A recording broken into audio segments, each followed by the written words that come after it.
Profesor Dr. Insinyur Satrio Sumantri Brojonegoro, Menteri Pendidikan Tinggi, Sains dan Teknologi.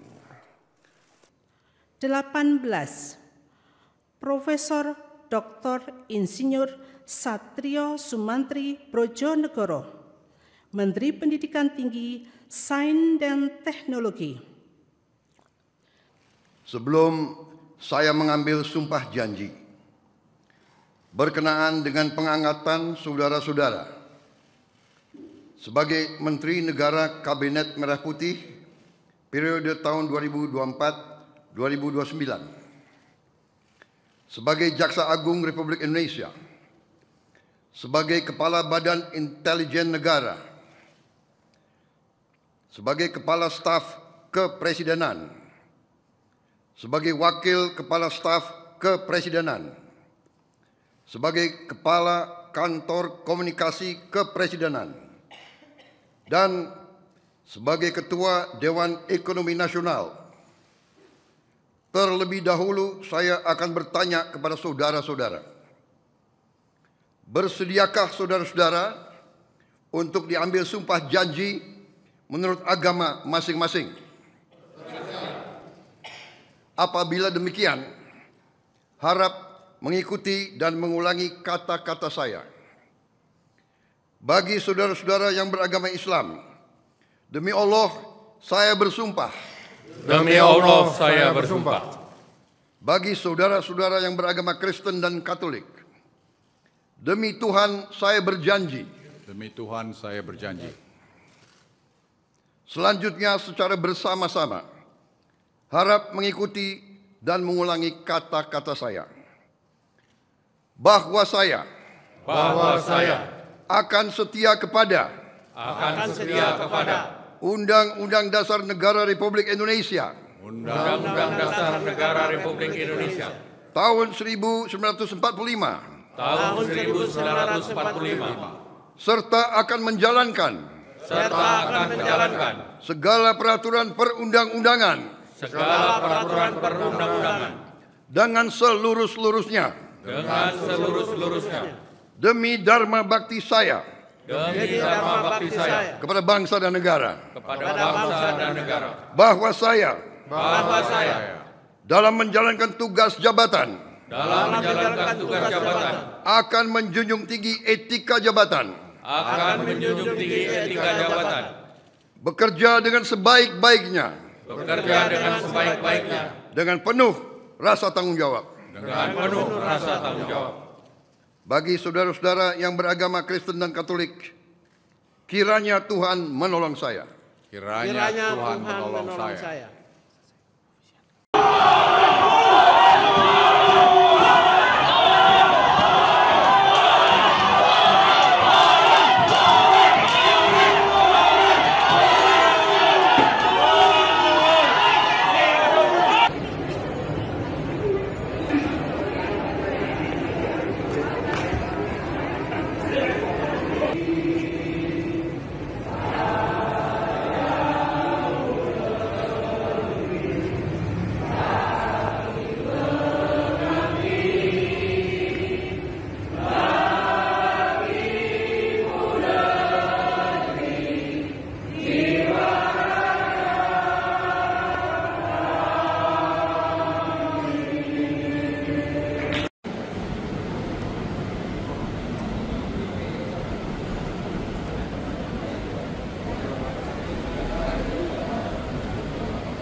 Keinginan dari beberapa staf.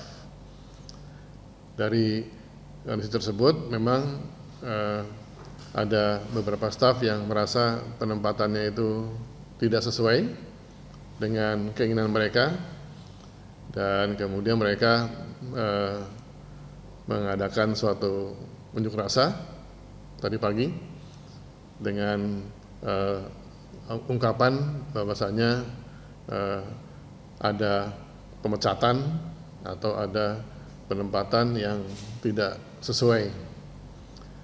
Untuk diklarifikasi, dan tadi juga sudah sampaikan pada yang bersangkutan, Kementerian tidak pernah memecat siapa-siapa. Yang ada pemerintah itu, Kementerian mengadakan mutasi atau rotasi pegawai, sesuatu yang memang umum dikerjakan oleh sebuah institusi, lembaga, baik pemerintah maupun juga non-pemerintah. Panjang lebar kami diskusi dengan mereka, akhirnya mereka mengatakan paham dengan kebijakan kami dan mengerti tidak selamanya penempatan orang itu persis seperti yang diharapkan. Kita boleh berharap, tapi juga ada penugasan lain, kita perlu menetapkan mereka pada tempat-tempat yang mungkin berbeda, tapi saya kira itu juga terbaik untuk mereka. Kepada mereka juga bahwa kami di Kementerian berusaha untuk sebaik mungkin melayani semua staf yang ada, bekerjakan mereka dengan baik, mereka berkarya dengan baik ke depan, sehingga harapan kami ke depan nanti Kementerian ini punya satu prestasi yang cukup baik, kinerja yang baik, dan di mana stafnya pun kita berharap juga mempunyai kesejahteraan yang memadai. Dengan pendekatan seperti itu, mereka akhirnya mengatakan minta maaf, ada salah paham tadi pagi, sehingga terkesan dipecat, padahal adanya mutasi atau rotasi tetap pada Kementerian Dikti Saintek, hanya posisinya yang diubah. Dengan permintaan maaf tersebut, kami juga menyampaikan kita menghargai keterbukaan mereka, kenapa sampai ada unjuk rasa tadi pagi, dan dengan seperti itu tadi sudah kita sepakati, marilah kita ke depan sama-sama membuat kementerian ini jadi kementerian yang dapat dipercaya oleh masyarakat. Jadi itu yang kita sepakati, tadi selesai sepakat jam 21.00, dan untuk itulah saya malam ini memberikan satu penyataan melewat media televisi. Terima kasih. Kalau jadi gini, karena kita kementerian ini kan pecahan dari Kemdikbudristek, jadi Kemdikdasmen, Kemdiksaintek, dan Kementerian Budaya.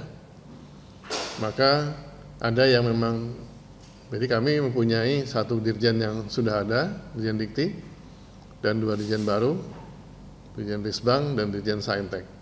Nah, 2 ini masih kosong. Kita membuat satu skenario bagaimana menyusun personil di 2 dirjen baru ini. Itu pun kita menggunakan kalau bisa yang selama ini ada di Dikbudristek. Jadi yang lama kita manfaatkan dulu. Kalau masih kurang baru kita cari di luar atau yang baru.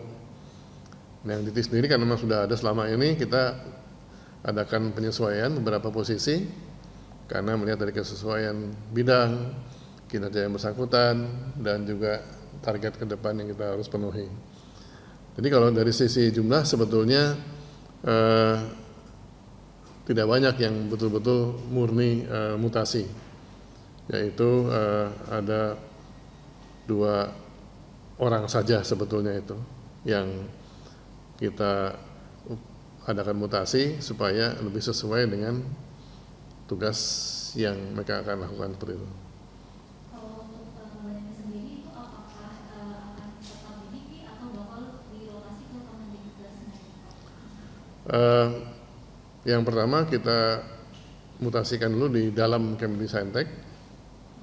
Kalau misalnya mungkin belum pas, kami tawarkan juga mungkin di Dasmen atau di Kementerian Budaya lebih tepat gitu loh. Kami juga melihat dari dari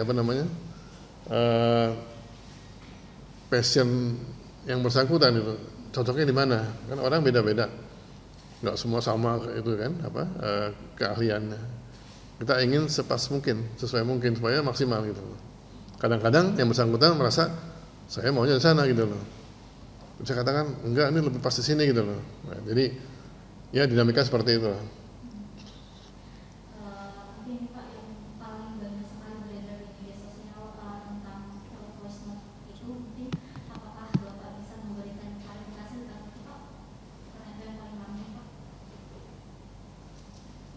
Maaf tadi.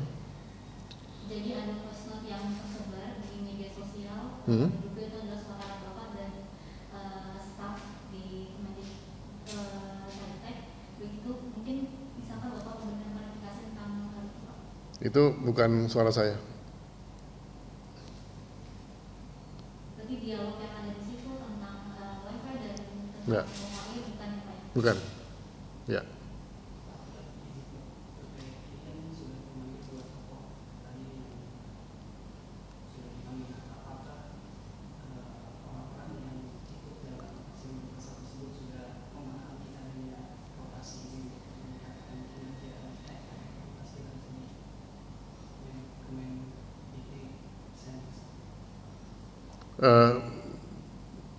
Mereka sebetulnya paham ya mutasi dan rotasi tersebut, karena di mana-mana kan terjadi. Kalau Anda lihat mungkin TNI lebih lagi aktif dia mutasi kan, putar terus kan supaya makin maju. Nah jadi kadang-kadang di mutasi rotasi ini yang terjadi ada yang posisi orang itu merasa nggak cocok, ingin di tempat lain. Nah ini yang kita juga lihat dulu bakatnya di mana, terus yang cocoknya kita tempatkan supaya maksimal dan dalam bekerja itu.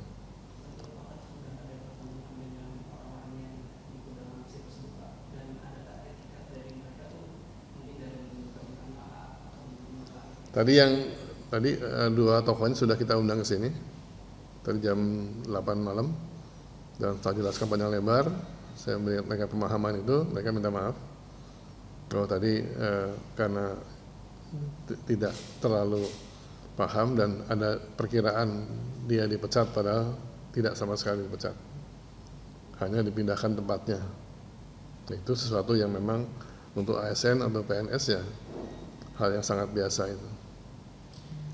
Pak, ada info katanya dari Sekjen itu akan membawa ke jalur hukum bila ada terjadi lagi demonstrasi. Mungkin bisa diklarifikasi Pak soal itu, Pak? Ya karena kalau dilihat dari undang-undang ASN, maka pegawai ASN itu kan tidak boleh melakukan demonstrasi atau unjuk rasa.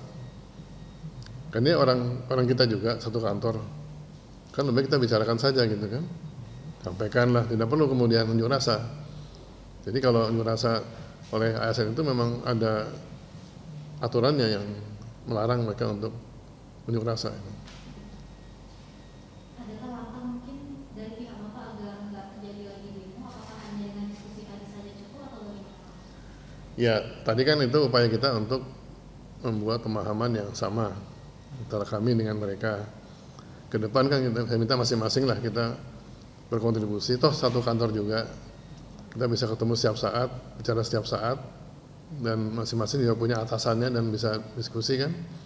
Jadi setiap persoalan dibicarakan baik-baik, toh kami juga sebagai pimpinan kan selalu mendengarkan aspirasi dari kalangan kita. Jadi ada masalah sampaikan, kita pasti bisa selesaikan gitu.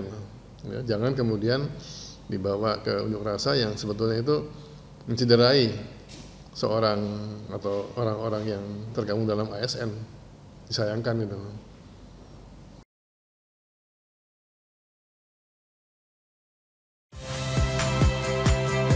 Saya Mahsister Tarigan. Saksikan program-program Kompas TV melalui siaran digital, pay TV, dan media streaming lainnya. Kompas TV, independen, terpercaya.